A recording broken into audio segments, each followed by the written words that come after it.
Hello student and welcome in the online classes of Sri Siddha Vidyapith School. Today we are going to start a new exercise 12.1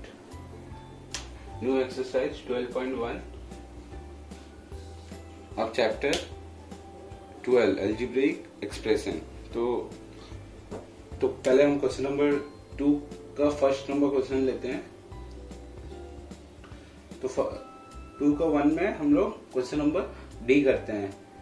तो इसमें इसका question क्या दिया हुआ है, identify the term and their factors in the following expressions.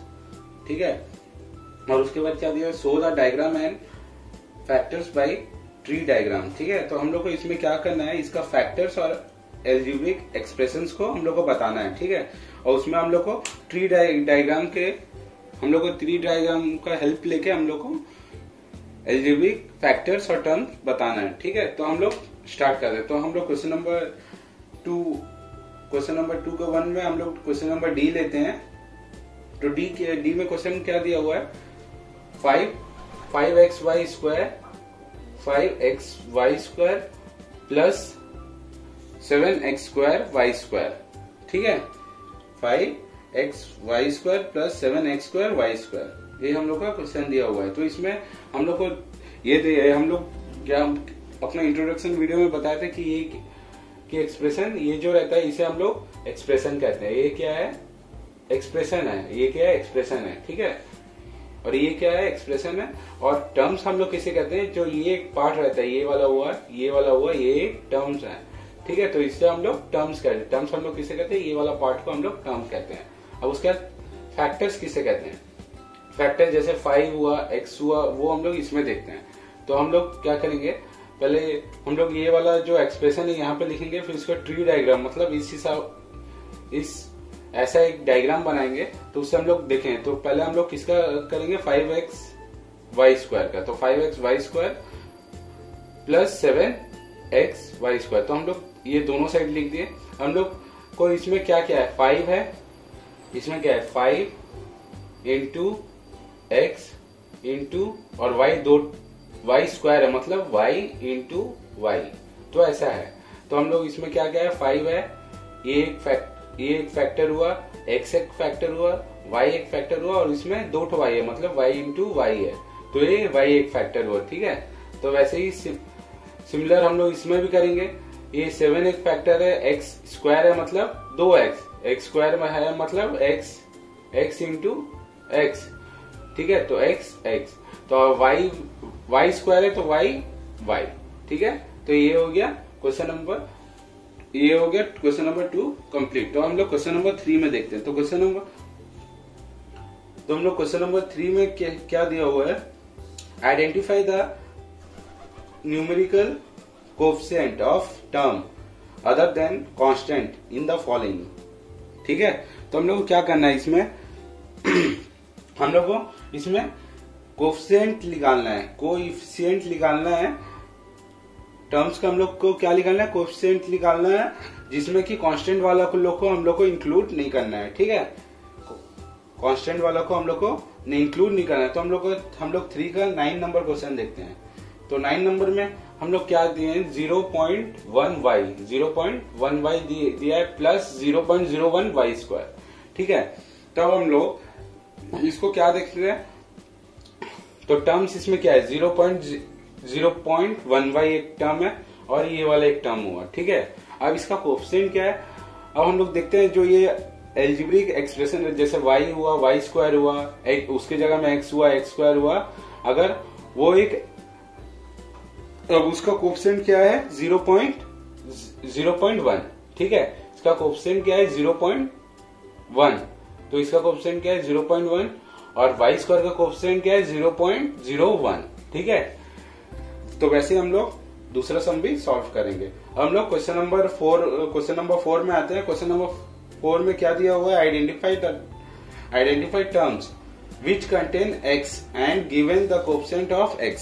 ठीक है, जैसे ये हुआ, ये वाला हम लोग किए थे, इसमें y का कोएफिशिएंट है. ठीक है, तो हम लोग अब x का कोएफिशिएंट करेंगे. ठीक है, क्वेश्चन नंबर 4 का हम लोग क्वेश्चन नंबर 6 करते हैं. तो क्वेश्चन नंबर 6 में क्या दिया है, 12xy स्क्वायर प्लस 25.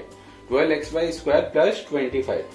तो इसमें टर्म्स क्या है, टर्म्स क्या है 12xy²। 12xy² एक टर्म है क्योंकि इसके साथ अलजेब्रिक एक्सप्रेशंस है, ठीक है। तो और 25 ये क्या है, 25 क्या है, कांस्टेंट है।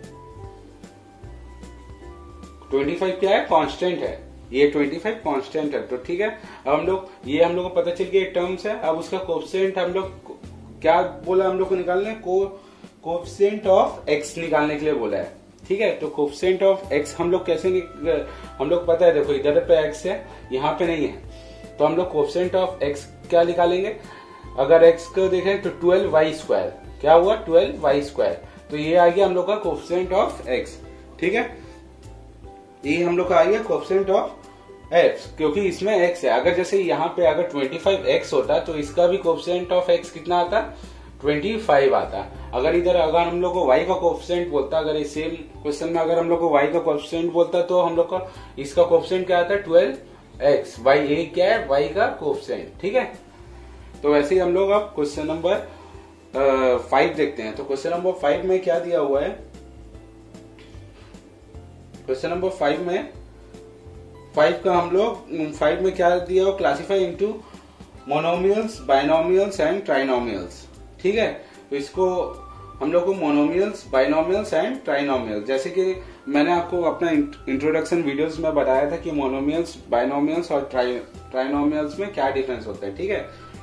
तो अब मोनोमियल का मतलब होता है जैसे 1 टर्म्स, और मोनोमियल का मतलब होता है 1 टर्म्स, बाइनोमियल्स का मतलब होता है 2 अनलाइक टर्म्स, एंड ट्राइनोमियल्स का मतलब होता है 3 टर्म्स, ठीक है। तो अब हम लोग को उसमें पहचानना है कि कौन सा मोनोमियल है, बाइनोमियल है, ट्राइनोमियल। तो उसका हम लोग क्वेश्चन नंबर 5 एक बार देखते हैं। तो क्वेश्चन नंबर 5 में क्या है, AB minus A minus B, AB minus A minus B। तो ये हम लोग का ट्राइनोमियल्स है। किस लिए ट्राइनोमियल्स है, क्योंकि इसमें 3 टर्म्स है, ये एक टर्म्स है, ये एक टर्म्स है और ये एक टर्म्स है। इसमें क्या हो गया 3 टर्म्स। अगर AB माइनस B रहता है तो ये हम लोग का होता, क्या होता, ये हम लोग का होता बाइनोमियल्स, ये हम लोग का बाइनोमियल्स होता, ठीक है, क्योंकि इसमें 2 टर्म्स है। अगर हम लोग का सिर्फ AB रहता तो ये हम लोग का क्या होता, मोनोमियल्स, ये हम लोग का मोनोमियल्स रहता है, ठीक है।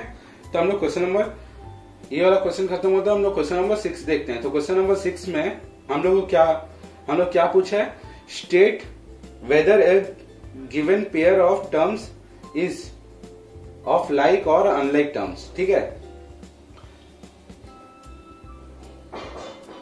तो हम लोग को इसमें क्या पहचानना है कि कौन सा लाइक टर्म्स है और कौन सा अनलाइक टर्म्स है, ठीक है।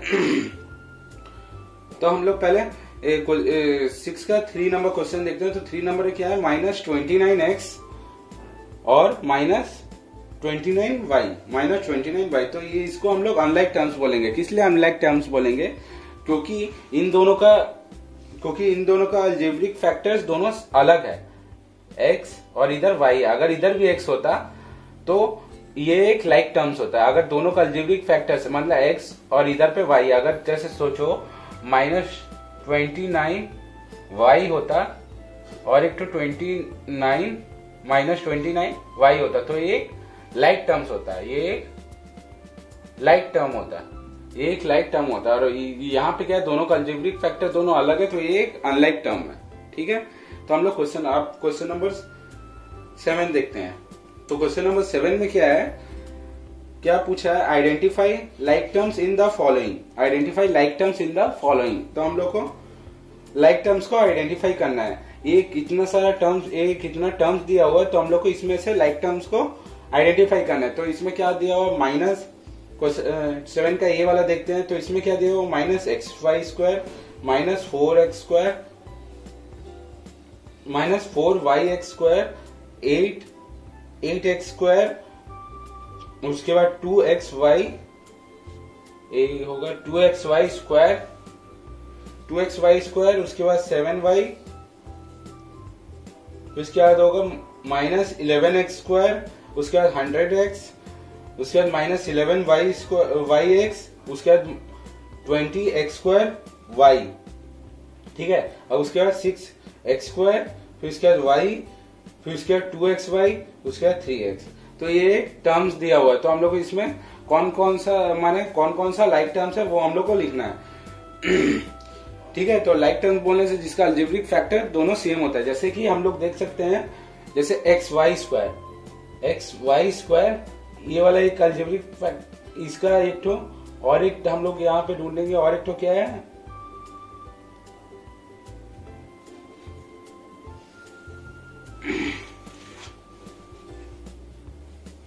और एक हम लोग ढूंढते हैं जैसे 2 देखो नहीं ये वाला नहीं, एक तो एक्स वाई, एक तो x minus x y square हो गया और एक तो हो गया 2x Y square.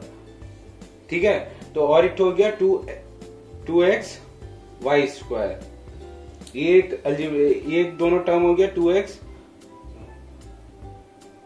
Y square, ये एक टर्म हो गया और ये एक टर्म हो गया। ठीक है, क्योंकि तो इसका अलजेब्रिक फैक्टर इसमें भी वाई स्क्वायर इसमें भी वाई स्क्वायर है। ठीक है, तो x इसमें भी है x इसमें भी है, खाली इसमें 2 लगा हुआ है, तो 2 जो नंबर रहता है वो कांस्टेंट रहता है, अगर उसके साथ अगर इसका कुछ वैल्यू रहने से तब वो चेंज होगा। ठीक है, तो हम लोग इसमें भी एक्स वाई स्क्वायर है और इसमें भी एक्स वाई, अगर इसके आगे में कुछ नहीं तो हम लोग 1 सोचेंगे, 1x वाई स्क्वायर। ठीक है, तो इसमें भी एक्स वाई स्क्वायर है, इसमें भी एक्स वाई स्क्वायर है, तो एक लाइक टर्म्स हो गया। अब सेकेंड लाइक टर्म हम लोग क्या देखेंगे, ये वाला 4yx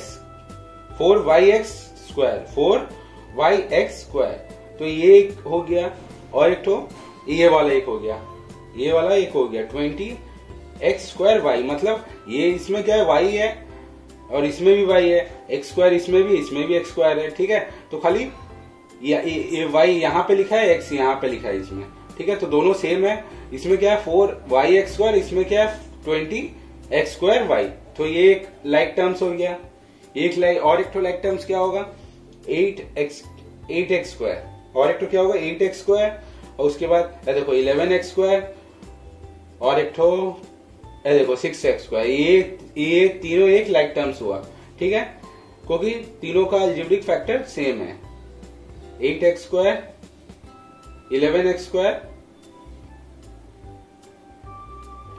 8x square 11x square और 6x स्क्वायर, ये तीनों का अलजेब्रिक फैक्टर सेम है, तो एक तो लाइक टर्म हुआ। और एक तो क्या होगा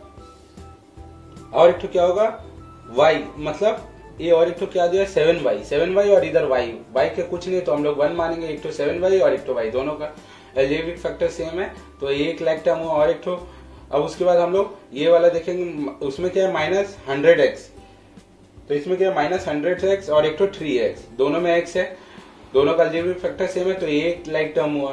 तो अब और एक तो क्या है, अब उसके बाद क्या है -11xy, yx वाला बचा -11yx और उसके बाद 2xy, ये इसमें भी इधर उधर करके लिखा हुआ है, तो इसमें भी yx है, इसमें xy है, तो ठीक है, ये एक तो लाइक टर्म्स हुआ। तो इसी के साथ हम लोग का ये वाला एक्सरसाइज खत्म होता है, हम लोग and the rest is homework, हम लोग नेक्स्ट क्लास में दूसरा एक्सरसाइज के साथ मिलेंगे।